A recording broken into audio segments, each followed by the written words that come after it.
How many calories can we put in a sandwich? Obviously, heaps. Look at this. And consummate, fat, sugary sauce. Yay!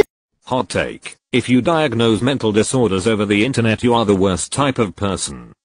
There's an ancient African proverb that goes, sometimes people aren't mentally ill, they're just dicks.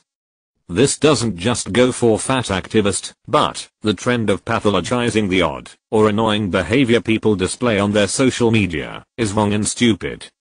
You cannot diagnose a mental illness without a degree, and even with a degree you can't do it based on someone's TikTok content. Period.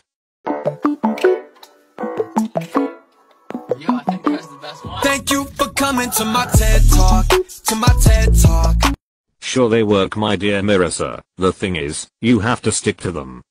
Spreckley and others 2021 found 10 main themes associated with people who not only lost weight but maintained it. These 10 themes all lead back to the key. The key is adherence.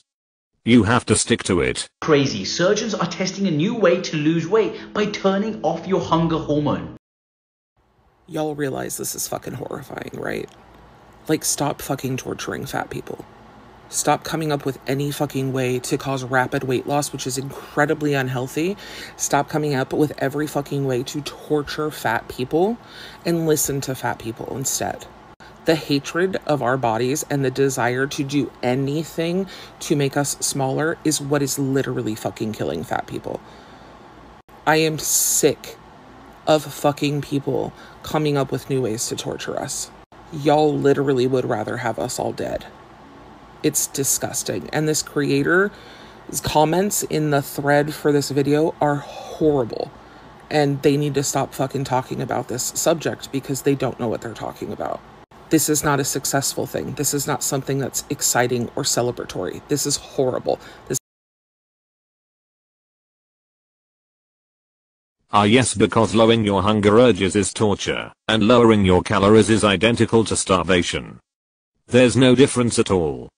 The fact that this idiot can't process how her language is insulting to people who actually don't have access to food, and are actually in conditions where they're being tortured is baffling. The fact that you could sit your immobile ass on the internet and tell a doctor he doesn't know what he's talking about as if your certificate from Google University carries more weight than his MD. Fuck you and your first world problems. You can eat whatever you want, and I mean that completely seriously. Yeah, you can eat whatever you want, so long as it's in moderation. Is that what I said? I don't think that's what I said. Oh my god, is there something wrong with saying eat in moderation? Consciously moderating the food that you're eating is just another form of restriction. And restriction leads to binging. Moderating what you eat could cause you to binge on food. You must be joking. Nope, when you tell yourself you can't do something, you're probably gonna end up doing it, so... This is so childish. What kind of child takes issue with moderation? Everything in your life requires moderation, from food, water, spending, etc. Overconsumption is, and always has been, a recipe for disaster, and if you can't understand why that also applies to food, you're an idiot. You're into personal relationships or your business, but with strangers you should err on the side of caution because we should try not reinforce behavior that may be harmful, and try not to unnecessarily risk triggering people if it can be avoided. If positive comments aimed at someone else are enough to trigger you, get off the internet and go seek professional help. Let's talk about influencers getting weight loss surgery.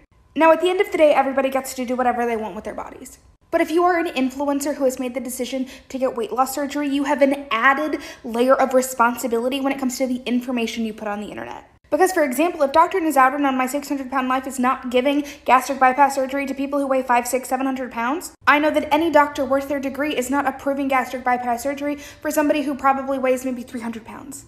So what have we done? We have already started this journey with misinformation. But more importantly, weight loss surgery is a medically prescribed eating disorder.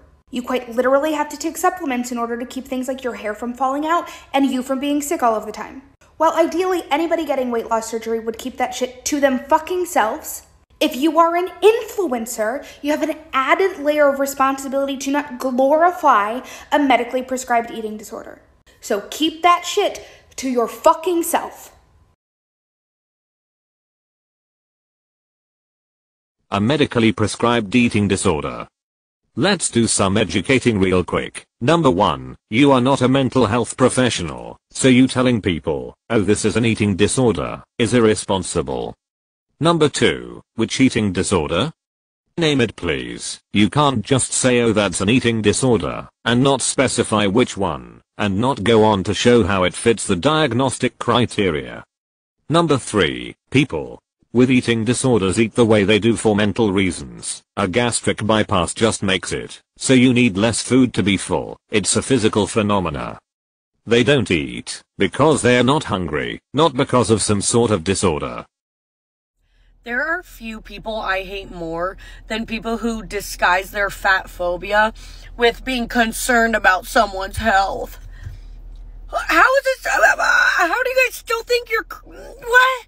Considering obesity often leads to disease, it's not hard to believe some people are legitimately concerned for you. See, this is the kind of shit that really pisses me off. First of all, good for you for saying no.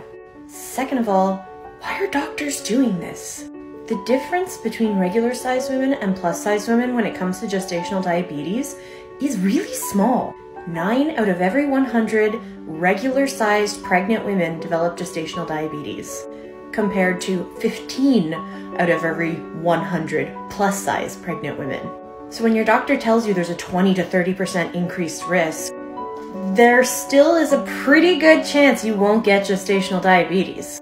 Not to mention, they're screening fat women like crazy, making us do the test 2, 3, 4, sometimes even 5 times, when a lot of thin women don't even have to do the test at all. GD diagnoses often get missed in thin women. When you account for that, there probably isn't much of a difference at all between fat and thin. And yet... This is a common tactic of obese fat activist. Notice she said plus size. There's no nuance and this is for a reason. This is to lump obese women in with overweight women, as if someone with a BMI of 26 is going to have the same health concerns as someone with a BMI of 40.